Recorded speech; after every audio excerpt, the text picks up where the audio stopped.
Well, welcome back to GMT. Most of us try to avoid conflict, but our next guest says that could be the biggest mistake we're actually making. Matthew Abrams believes the best leaders don't avoid tough conversations. They use them to create better results. In his new book, Inviting Genius, How Good Leaders Use Conflict to Become Great, shows how healthy conflict can help us succeed at work and in your personal life, too. And today, Matthew Abrams joins us to share more about what you can expect when you read the book. Hello to you, Matthew. Good morning, Aaron. Great to be here. So glad to have you indeed. So tell us, what inspired you to write Inviting Genius? Yeah, well, it started when my first business failed. So my business partner and I, we started a company. It was going great for a couple years. And then our visions just like slowly drifted apart, but I didn't have the confidence or the capability to have the hard conversations with her. Ultimately, the business failed. This is the book that I wish I had had back then that would give me the tools and the frameworks and the methodologies so we could have had that business maybe go a different way. There you go. You found a niche space and you filled it. And you've spent years helping leaders grow. But was there a defining moment that changed the way you actually viewed the conflict overall? Well, I would say yes and no. So when we were trying to figure out, could we make this first business 15 years ago? Could we make this work? We were working with a mediator who was helping us navigate this. And she asked me this question. She said, how did you learn conflict? Which I thought was a pretty interesting question that I hadn't really thought about. And excuse me.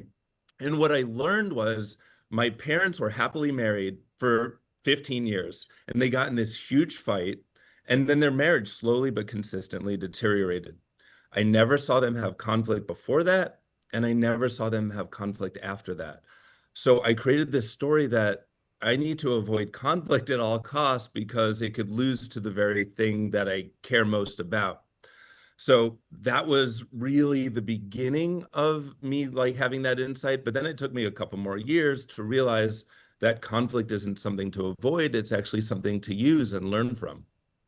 But hearing your thought process of it, it makes sense because it sounds like most of us do that as well. We're thinking, okay, this hard conversation is coming. It might not end the way I'm thinking it's going to, and then I could lose something that I'm either loving or I'm missing. And so I'm assuming that's what you think as well as far as the rest of society and the way we approach conflict, yes? Yeah, that's exactly right. We don't have hard conversations because let's be honest, they're hard.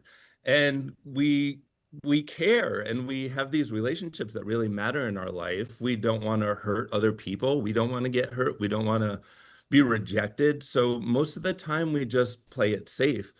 And when we play it safe over time, that has significant consequences. It does indeed. Actually, in your book, you say conflict doesn't break teams apart, but avoiding it does. And so what do you mean by that? Because I actually really agree with that. Yeah, so when there's tension, right, on a team or in any relationship for that matter, we feel it, right? But if we're not talking about it, it can be really disorienting. So we're feeling the tension, and what happens is we put up the barrier. We try to stay safe. We don't say the things that we maybe need to say. We just kind of minimize the conflict, and ultimately over time that can erupt and we can have unhealthy conflict. So the best teams that I see, they don't avoid conflict, they leverage it. They're not conflict avoidant, they're really just conflict capable.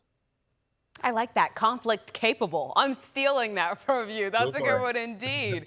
Okay, so tell me the title, Inviting Genius. What exactly does that mean? Because it's an interesting title for a book about conflict.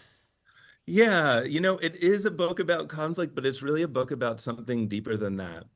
The word genius, the root of the word is inborn nature. So most of us, when we think of when we think of genius, we think of like Einstein or Marie Curie. But what I want people to hear is that we are all genius. Genius is our inborn nature, our authentic self. So when we can create the conditions for people to feel like they can be real and they can be authentic, we're inviting the genius out. So this book, while it's about conflict, it's really just about using conflict as a tool to live and lead with greater authenticity. And I think that's something we can all apply to our everyday lives. I do want to ask, though, as far as leaders go, what's the biggest mistake you think they make when it comes to finally having that tough conversation? Here we are, we're in this space. What mistakes are being Mhm. made? Yeah, well, you used a word finally. That's the biggest mistake that I often see leaders is just they wait too long. They realize they should have a hard conversation and they make excuses. We don't, like we talked about, we don't want to have this thing. I don't want to upset this person. And then another thing happens, and then another thing happens. And ultimately, they wind up having that conversation, but they're really having like 15 conversations smushed into one conversation. The Yes. emotions are high, it's complex. They don't really articulate what it is that there is really bothering them, and it kind of sets the conflict up for failure before it even starts. Okay, so what do you think is one simple thing any of us can really do to make that difficult conversation that we're having an actual Mhm. productive one? Yeah, well, I'll give you two things, two very simple things. The first is go slow, and the second is stay curious. So going slow really matters because when we're in conflict, there's that part of our brain, the amygdala, that's really trying to keep us safe.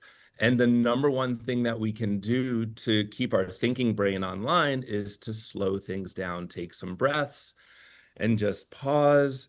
And then we can keep our like thinking smart intellectual brain online and keep the conflict on the tracks. The I think second you thing say is, that in the book as well, though, is breath work. mhm, Actually, when you find yeah, yourself in that space to just for a second, and hopefully it does bring you back down. Sorry, your second one. no, no, no, that's right. And in conflict, we feel like we have to have the right answer at the right time and just keep going. And sometimes we can just take a step back and pause and say, let's take a beat. Okay, let's make sure that this is productive and a healthy connection. So the second thing, as we're practicing this slowing down, is really being curious. So in conflict, we have this like preconceived notion that we're trying to like convince the other person of something. What we really need to do instead of saying like, "Hey, what you're not understanding is," we need to be curious and say something like, "Help me understand," or "I really care Mm. about, understanding where you're coming from, but I'm not quite there yet. Could you say a little more about?" And that keeps the other person at ease and it helps them feel cared for and seen. And it demonstrates that we really care because most of the time we genuinely do. Yeah, I'm stealing that too. This is great information, Matthew. Go Tell us for quickly, if it. you could, where can we find Yeah. the book?